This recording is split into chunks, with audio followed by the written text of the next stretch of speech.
त्रिवेणी संगम में स्नान, दर्शन, स्पर्श और जल सेवन का पुण्य है अमोघ। तीर्थराज प्रयागराज का महात्म्य और माघ मेले की महिमा शब्दों में व्यक्त करना आसान नहीं है। तीर्थों के राजा कहलाने वाले प्रयागराज का अपना वैदिक, शास्त्रोक्त और आध्यात्मिक महत्व है। जब दूर दराज के भक्त तीर्थराज प्रयागराज पहुंचते हैं तो वे देखते हैं कि यहाँ गंगा और यमुना मैया प्रत्यक्ष हैं, लेकिन सरस्वती मैया विलुप्त है। गंगा, यमुना और अदृश्य सरस्वती का मिलन त्रिवेणी संगम कहलाता है। माँ सरस्वती की धारा श्रद्धालुओं को दिखती नहीं है, परंतु माँ सरस्वती का ज्ञान विद्वज्जनों की वाणी से प्रस्फुटित होता है। यहाँ जो भी कथा, प्रवचन, सत्संग आदि विद्वद्गण, आचार्य, संत बोलते हैं, वह सरस्वती की वाणी ही है। गंगा, यमुना प्रत्यक्ष हैं और माँ सरस्वती वाणी के रूप में तीर्थराज प्रयागराज में विद्यमान हैं। हालांकि यहाँ की मान्यता है कि पाताल लोक से सरस्वती का मिलन आज भी गंगा और यमुना से हो रहा है। चाहे कथा श्रवण हो, चाहे भागवत अथवा गीता पुराण आदि की चर्चा, यज्ञों के मंत्र, आचार्यों की सूक्तियाँ, ये सब माँ सरस्वती का ज्ञान ही है जो दूर दराज से आए हुए लोगों का कल्याण करता है। जो भी व्यक्ति यहाँ पर आकर इन पवित्र देवतुल्य नदियों में स्नान करता है,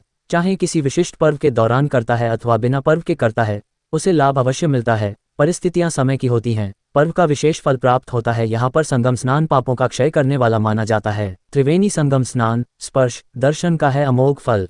गंगा सहित यमुना, सरस्वती के संगम में स्नान करने का सौभाग्य बड़े पुण्य से ही प्राप्त होता है। संत बताते हैं कि संगम का दर्शन करना विशेष फलदायी होता है। त्रिवेणी संगम के जल का स्पर्श करना भी विशेष फलदायी होता है। एक बूंद जल भी अगर जिह्वा पर आ जाए तो वह अनंत गुना फलदायी है। संत आगे बताते हैं कि चाहे हम संगम में स्नान कर लें, चाहे आचमन कर लें अथवा चाहे संगम में हम प्रणाम कर लें, शुभ फल हमको अवश्य मिलेगा। जरूरी नहीं है कि हम जाकर डुबकी लगाएंगे तभी हमें फल मिलेगा। एक बार डुबकी लगाने से मनोवृत्ति बदल जाती है। जब भी कोई व्यक्ति यहाँ स्नान करता है और पवित्र मन से हर हर गंगे का स्मरण करता है तो वह अंदर से भी शुद्ध हो जाता है और बाहर से भी। यही तीर्थराज प्रयागराज की अद्भुत महिमा है।